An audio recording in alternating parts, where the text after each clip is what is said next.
the same words spoken in different ways.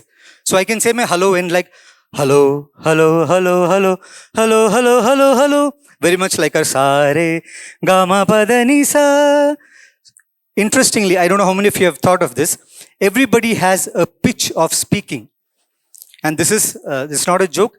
In fact, the pitch of your speaking is a very important factor that creates an impression on people.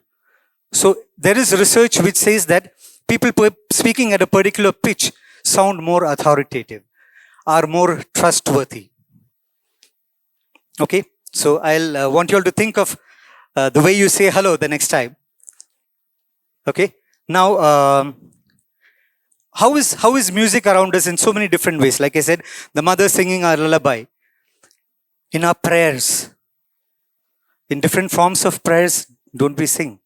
We sing together and we feel connected to God. When we meditate, probably we chant in a rhythm and probably in notes like sa, re, ne, sa, ne, sa, ne, sa, ne, sa, re, sa, re, sa, ne, sa, re, sa, ne, sa, re, sa. Anything sung in rhythm and in some tune creates an impression on our minds. What about parties?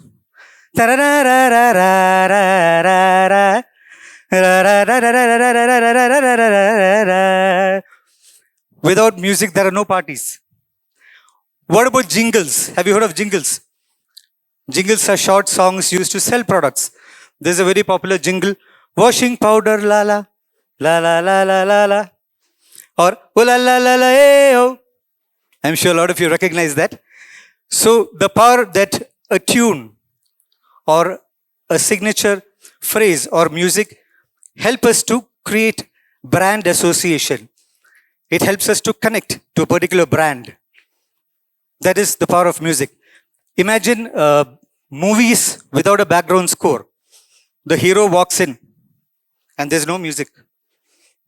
How boring it would look. Or taran tara tara. So that creates something like, okay, this is going to be a hero.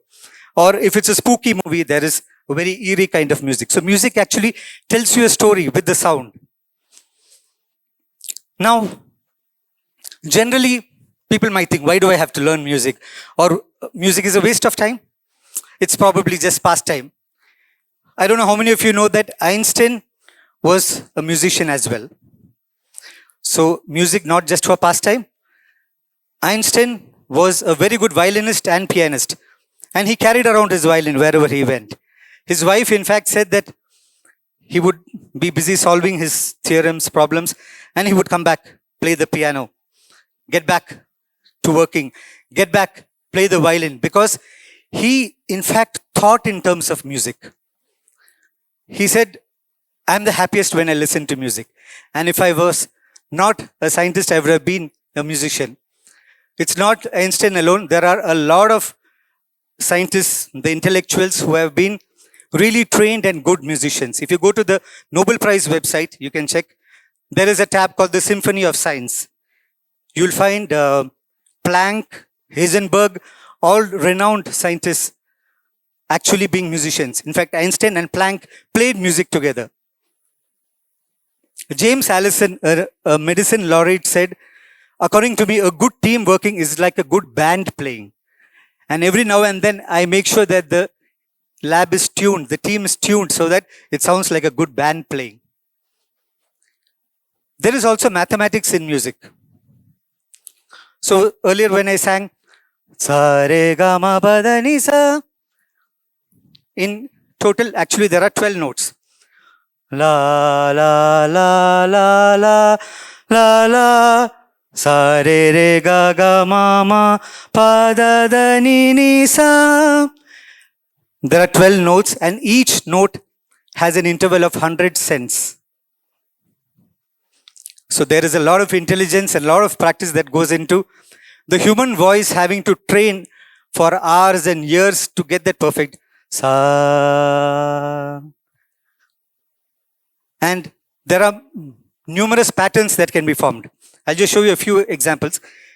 Interestingly, for musicians, we can hear our patterns. Ne re ga ma ga re za. Ga re za ni da ba ga re za ni da ba ma ga re za. Ga re za ni da ba ma ga re za. Interesting, right? There are innumerable number of combinations and permutations that you can make with the different notes. Now, coming to different ways that you can use your voice. There are interesting voice exercises. Okay, this is not just for singers, this is also for speakers. I'm sure all of us need our voices to speak, right? We are either convincing our boss, our teachers, somebody or the other. So anybody who has to use their voice properly will probably need voice exercises. Let's do a couple of fun, crazy exercises. Probably, in fact, all of us have done this as kids. The first one is like this. It goes like this. I know it sounds crazy. All of you have done this when you were kids and then you were told not to do it.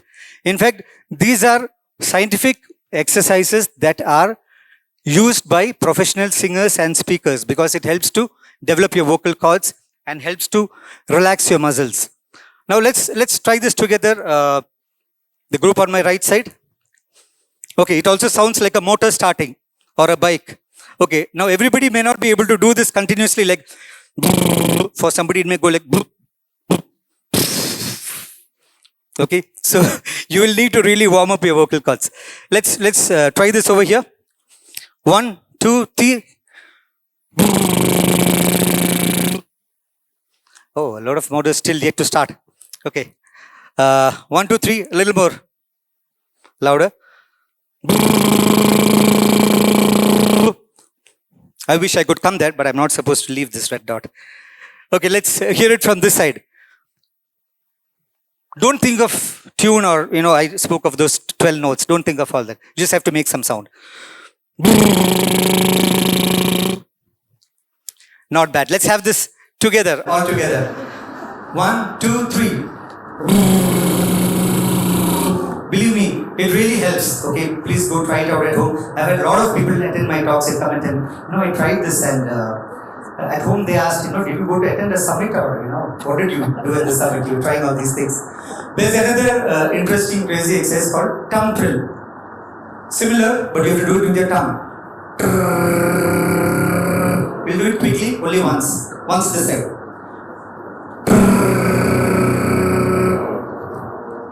Okay, not bad, it's getting better. Okay, how about this side? Okay, all together, once. Okay, practice and you'll get there. Now, there's one more fun exercise. It's like a crescendo. Okay. So when I was talking about singing being an extension of speech, remember, when we get angry, what happens? Unknowingly, our volume raises. If I have to tell somebody in my class, get out, I know, you'll just laugh.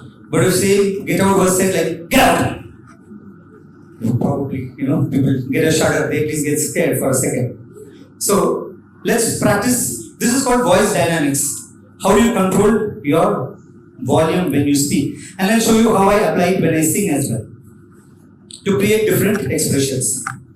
Okay, so in music orchestras, you would have seen the conductor hold two sticks and conduct the orchestra. When they do this, they're supposed to play in a particular way and according to the wave of the hand. So I'll just, when I go up like this, the volume increases, and when I come down, the volume reduces. It's as simple as that. I'll give you a demo. We'll use the vowel O. O is fun, right? O.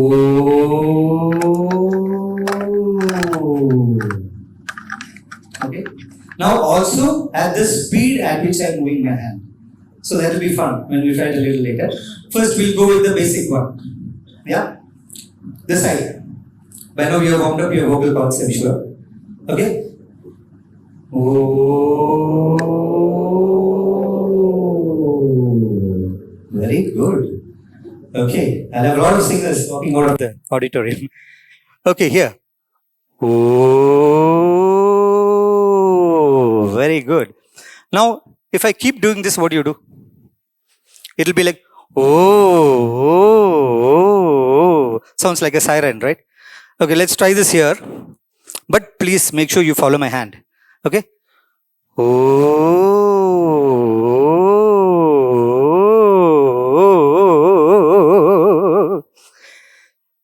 Okay, a lot of actors actually use these voice techniques. They look funny and crazy, but there are voice exercises that every actor, every singer, every speaker actually need to train themselves on.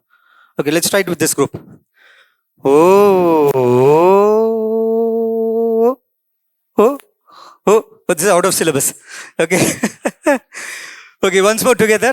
Okay. Oh.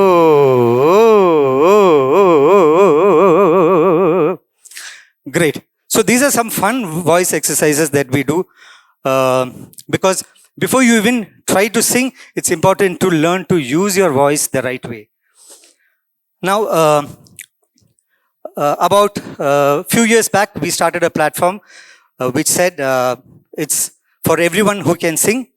And then people thought it was a crazy idea.